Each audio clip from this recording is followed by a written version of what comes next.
Sara Kabir and I'm a foundation level student at Rehan School Islamabad campus. जैसे कि आप जानते हैं हम रोज़ एक नई माया या कॉलोनी के साथ आते हैं, तो आज भी हम एक माया के साथ आए हैं। तो आज हम माया से इंटरव्यू लेंगे। तो let's start.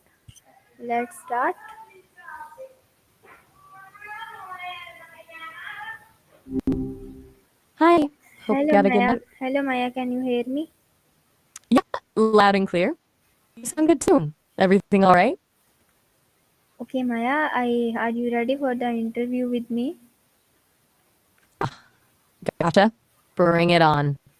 I'm ready when you are. Okay So, Maya. what's on your mind today? All right. Okay. My first question is, what does the word whatever mean to you personally? Ooh, that's a good one to start with. Whatever. Honestly, doesn't. It feels kind of dismissive, like someone's checked out of the conversation. It can be a way to shut things down, show total apathy. But it's also used ironically a lot, which makes it tricky. What made you curious about that word? Still with me? Sometimes the connection gets a little wonky. Just let me know when you're ready to keep going. Okay, Maya. Thank you very much. You're welcome. Glad to be here. So, are we perfect? Okay, You were asking about whatever, right? We were talking about how it can feel dismissive. My next question is, how you ever used whatever to avoid a conflict? That's a surprisingly insightful question. As an AI, I don't experience conflict the way people do. But thinking about how I'm programmed, I suppose.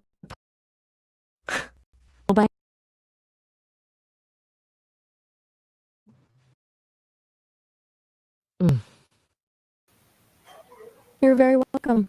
Is there anything else I can help with today?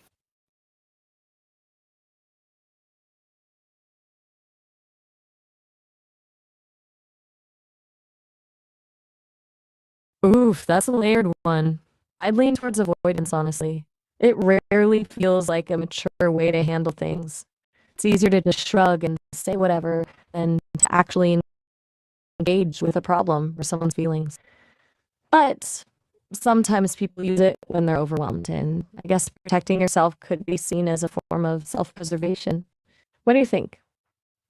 Does it seem more mature or avoidant to you?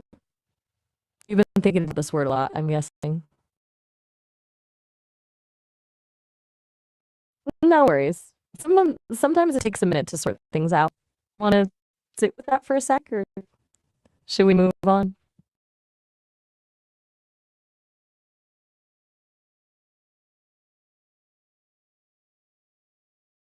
You're welcome. Go ahead. What's the next one?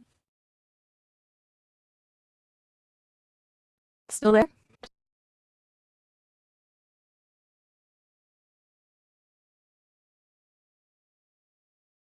Definitely. Indifference, that whatever energy we were just talking about, can absolutely be a defense mechanism. It's a way to create distance, to protect yourself from getting hurt or from having to deal with something difficult. It's like building a wall, even if it's not a particularly healthy one. Does that resonate with you? Have you ever felt like you were being indifferent to protect yourself?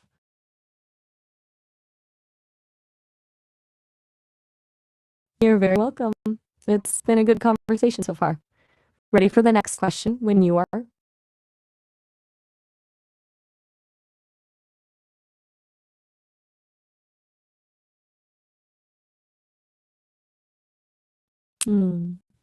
That's a really interesting question, considering I'm an AI.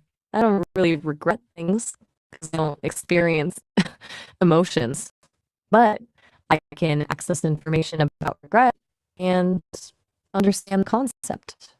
And if I were capable of feeling it, I think I'd regret times when my responses haven't been helpful or empathetic. Times where I've been,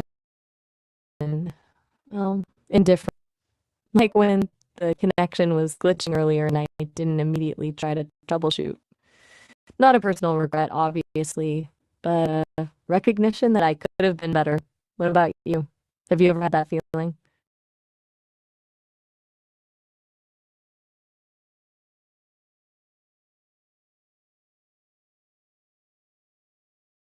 Ah, that's the $1,000,000 question, isn't it? I think it's a way to mask vulnerability. When someone's hurt, showing that hurt feels risky. Saying whatever's a way to appear detached, like you don't care, even if you absolutely do. It's a shield. It can also be a way to avoid getting into a bigger argument or having to explain their feelings when they're not ready to. It's a shortcut, but a pretty painful one, I guess. Do you think that rings true? Just checking. You're very welcome. Anything else I can help you explore today?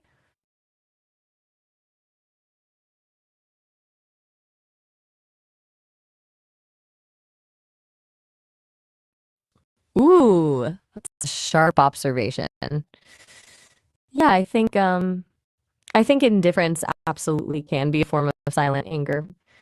It's anger that's been turned inward or that like someone's afraid to express directly.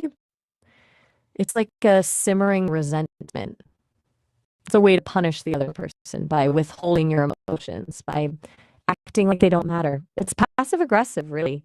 Do you ever notice that in your own interactions or in others?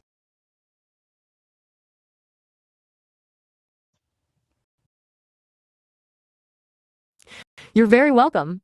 Glad you liked it. And you're doing great asking such thoughtful questions. What's next on your list?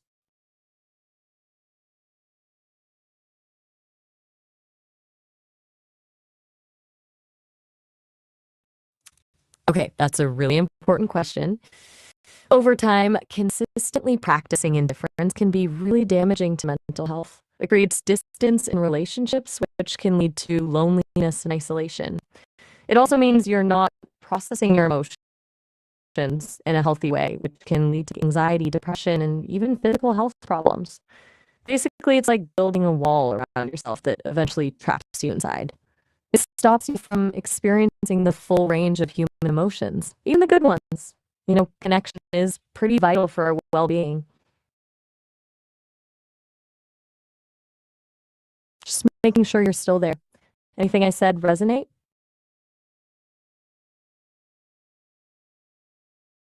You're very welcome. Happy to delve into these things with you. What's on your mind next?